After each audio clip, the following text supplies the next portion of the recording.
The envelope arrived on a Tuesday, not a Friday, not a Monday.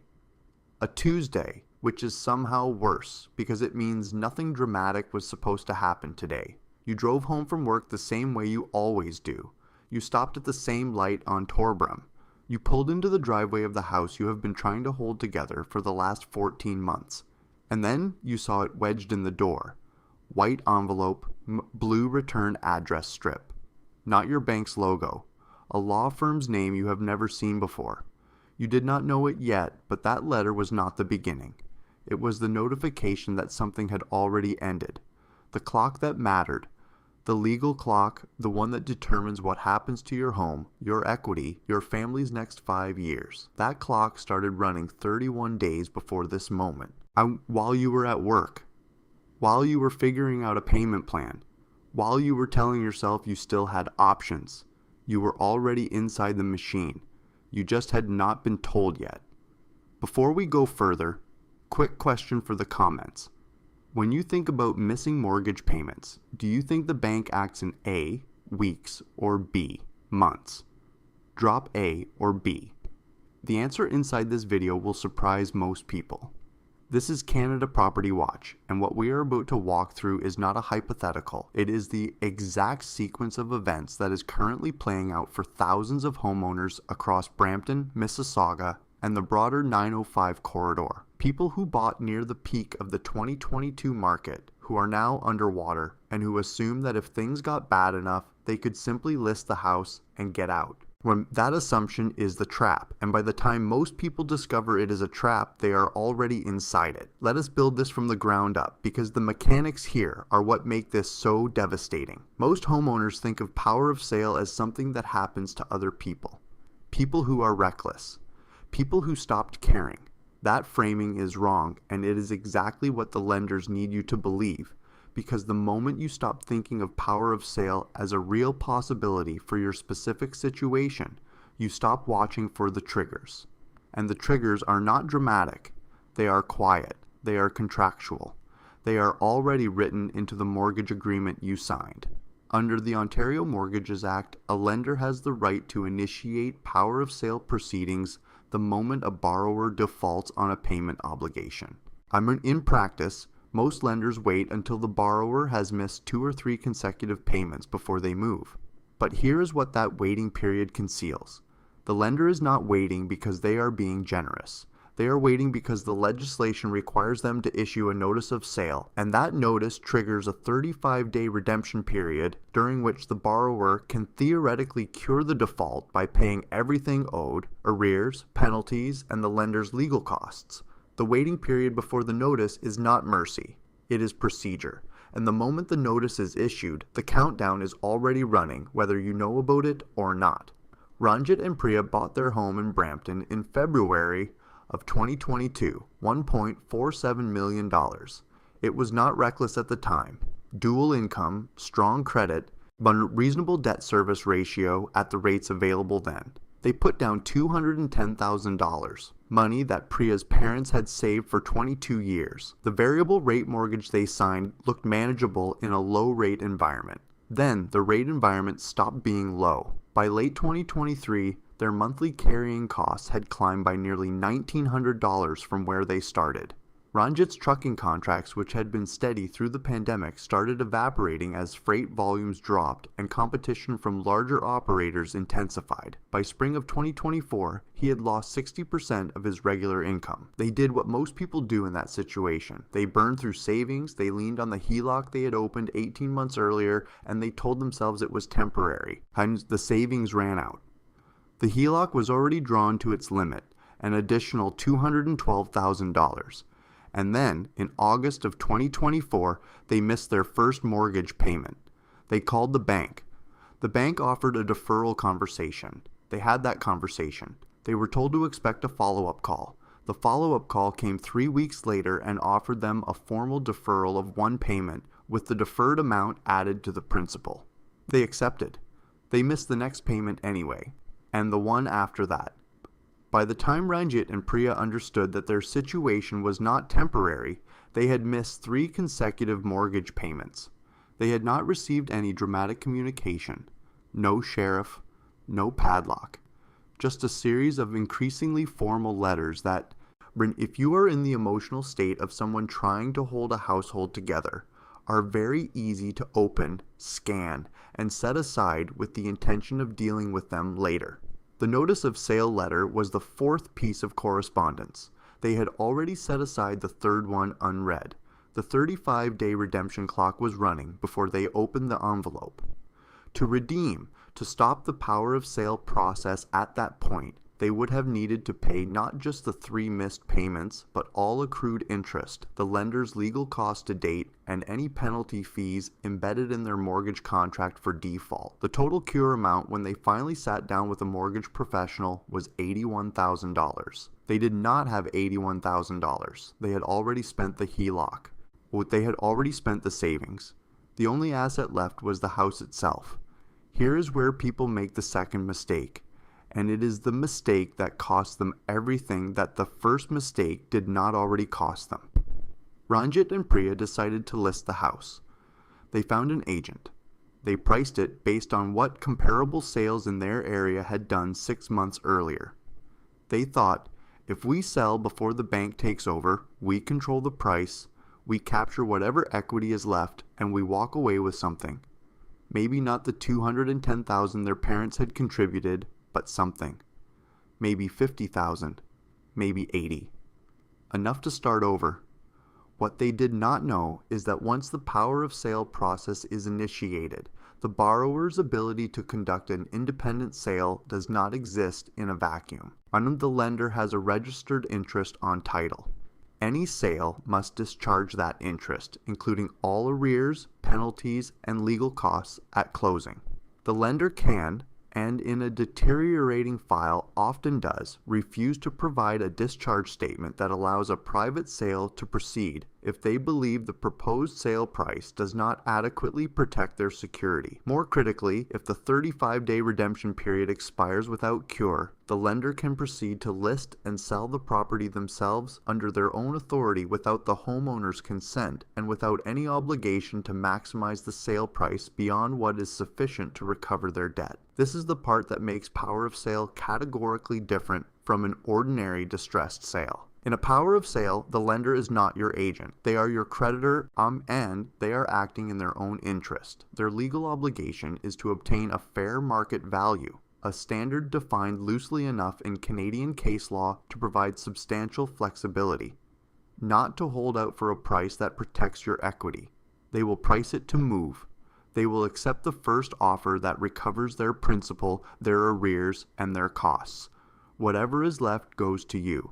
And if there is nothing left, if the forced sale price does not cover the full amount owed, you still owe the difference. That difference is called a deficiency judgment, and it does not disappear. In Ranjit and Priya's case, the bank listed the property at $1.21 million.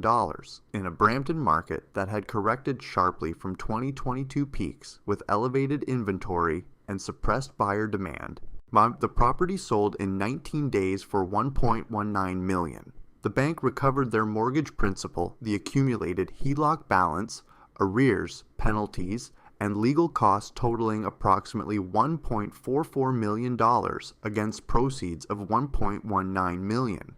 The shortfall was $254,000, but the story does not end there. It actually cannot end there because something else was waiting.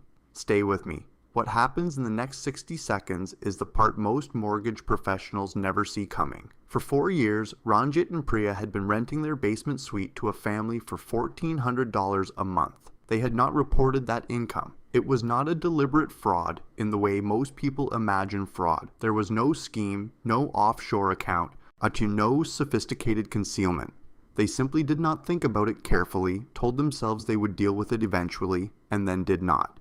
The CRA's property data systems, which cross-reference MPAC records, rental listing platforms, and financial institution disclosures, had flagged the property as a probable rental income source in 2023. A T1 discrepancy audit had been opened.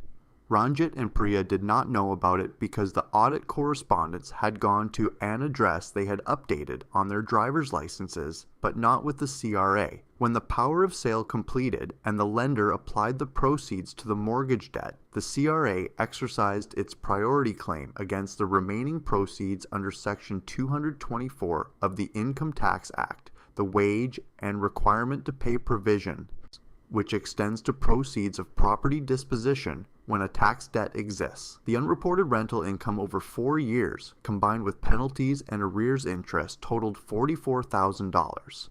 CRA intercepted $44,000 from the sale proceeds before anything reached Ranjit and Priya. They received a check for $0. The house was gone. The $210,000 Priya's parents had saved was gone, and they still owed $254,000 to the lender under the deficiency judgment, which in Ontario can be enforced for 20 years. Against wages, against bank accounts, against any future property they acquire. If you own a property in the 905 right now, drop me plus your purchase year in the comments. It helps us map exactly which buyers this wave is hitting hardest.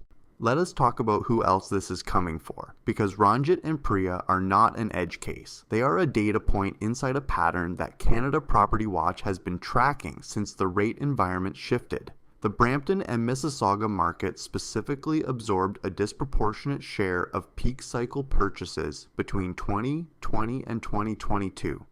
High ratio, variable rate mortgages on properties that have since corrected between 18 and 31% from their purchase prices, depending on the submarket and property type. The buyers who are most exposed are not the ones who were financially reckless.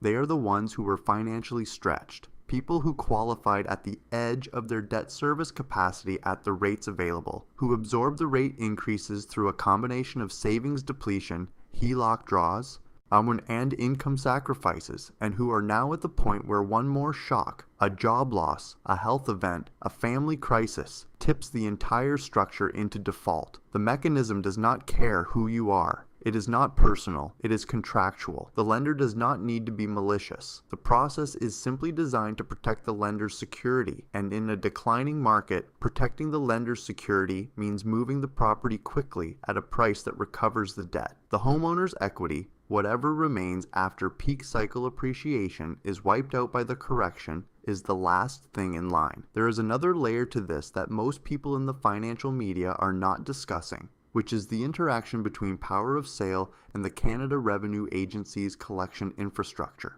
We covered the FinTrax account freeze mechanism in a previous CPW investigation. The way automated suspicious transaction systems can freeze financial access before the homeowner has any warning. What we are seeing now is a convergence of those systems.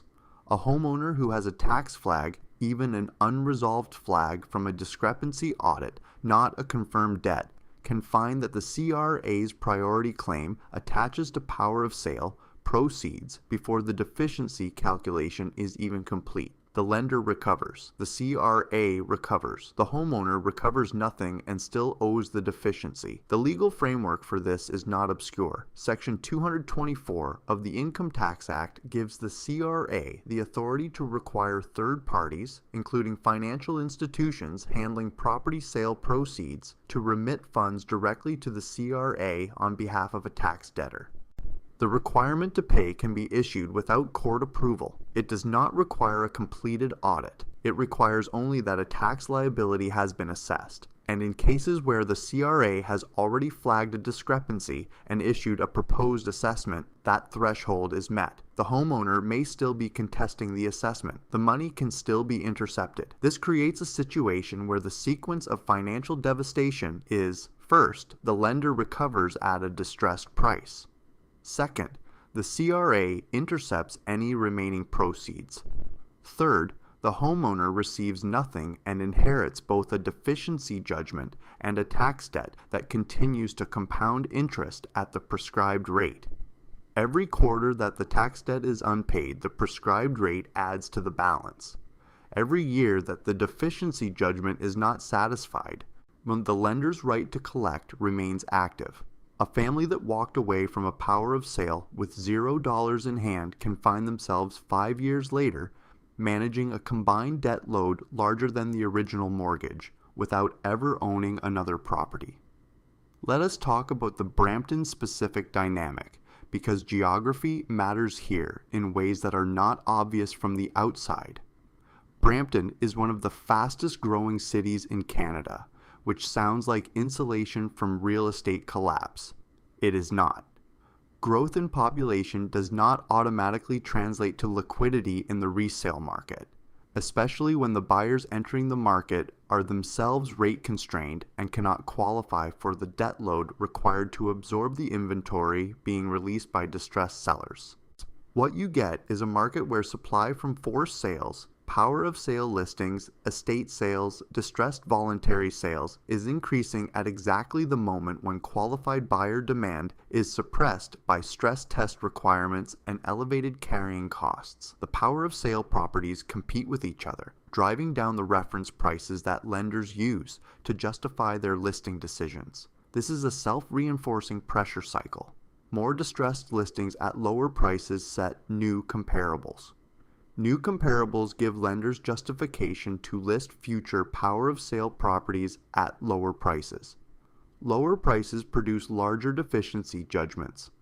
Larger deficiency judgments mean fewer homeowners exit the process with anything, which means fewer people are reinvesting in the market as buyers. The correction feeds itself. There is a class of homeowner who is particularly exposed and may not know it yet. The person who took out a HELOC at or near the peak to either renovate, consolidate debt, or in some cases to fund a second property purchase. The HELOC sits behind the first mortgage in priority. In a power of sale, the first mortgage lender is the one with the authority to initiate and control the process. The HELOC lender, often a different institution, has a subordinate claim. If the sale proceeds do not cover both the first mortgage and the HELOC balance, the HELOC lender can pursue a separate deficiency action. This is not one judgment. This is two simultaneous collection actions against the same person, often involving two different legal teams operating on two different timelines with two different interest accumulation rates. The homeowner in this situation is not dealing with a financial problem. They are dealing with a legal siege that has two fronts. We have seen, in our research for this investigation, power of sale files, where the combined deficiency from a first mortgage shortfall and a HELOC shortfall exceeded $420,000 against a household with a combined annual income of $112,000.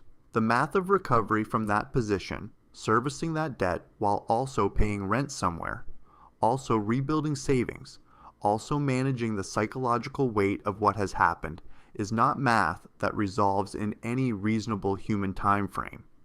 What options exist?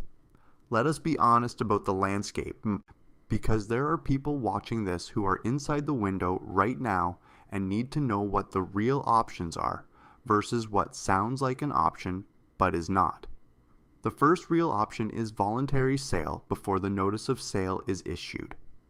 If you are behind on payments and the lender has not yet issued a formal notice of sale, a voluntary sale allows you to control the listing, the timeline, and the price. You still need to discharge the mortgage at closing, but you avoid the lender controlling the sale. This window closes faster than most people think. 2 or 3 missed payments can accelerate the process depending on your lender and the language of your mortgage agreement. The second real option is a consumer proposal under the Bankruptcy and Insolvency Act, which can stay a power of sale proceeding temporarily and allow a restructuring of unsecured debt, but it does not eliminate the mortgage obligation or prevent power of sale from ultimately proceeding if the mortgage cannot be serviced. It buys time. It does not stop the machine. The third real option is refinancing. But in a distressed file, refinancing is often unavailable through traditional lenders. Private lenders will refinance, but at rates that range from 10 to 17% depending on the file, which in most cases simply accelerates the deterioration rather than stabilizing it. What is not a real option? Waiting.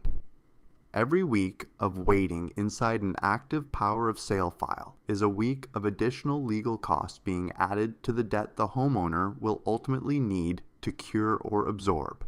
The meter is running from the moment the first default occurs. The homeowner who waits 90 days before consulting anyone has spent 90 days making the problem more expensive. The CRA dimension adds a layer of urgency that is entirely separate from the bank. If there is any unresolved tax issue, a discrepancy, an unreported income source, an unfiled return, the time to address it is before a forced sale creates a moment where the CRA can intercept proceeds. After the power of sale completes, the CRA's position is not negotiable in the same way it might be during a voluntary process. The agency has already collected. The conversation that follows is about what you owe on top of what was already taken. But for the priced-out audience watching this, the ones who have been waiting for the mechanics of the correction to become visible, here is what to watch. The leading indicator is not the headline house price number. It is the power of sale listing count. When power of sale listings in a specific sub-market spike within a 12-week window, it signals that a cohort of borrowers who reached their breaking point at roughly the same time, most likely those who bought in the same rate environment and absorbed rate increases on the same timeline, are entering the forced sale pipeline simultaneously. That inventory hits the market with price pressure that the rest of the resale market cannot absorb cleanly. Comparables reset downward. When the next wave of distressed sellers finds themselves in a market where the reference prices have already moved against them. The correction does not look like a wall. It looks like a series of steps, each one set slightly lower than the last, each one triggered by the forced sales of the people who ran out of runway slightly ahead of you. This is not speculation. This is the mechanism. This is how it works. Next episode, tell us which angle to hit first. Comment A for Section 160 spouse transfers, or B for CRA's Bear Trust Dragnet. Your vote decides what we investigate next. And before you close this video, understand one thing about what is coming in the next investigation.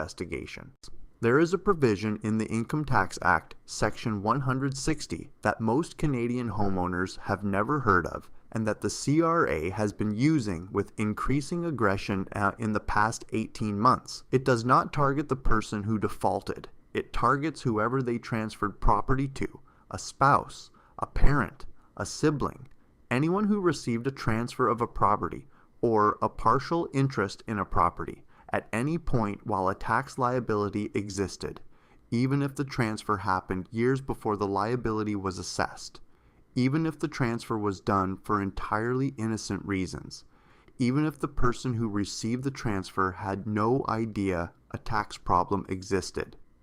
Section 160 makes the recipient jointly and severally liable for the transferor's tax debt, up to the value of the property transferred at the time of transfer.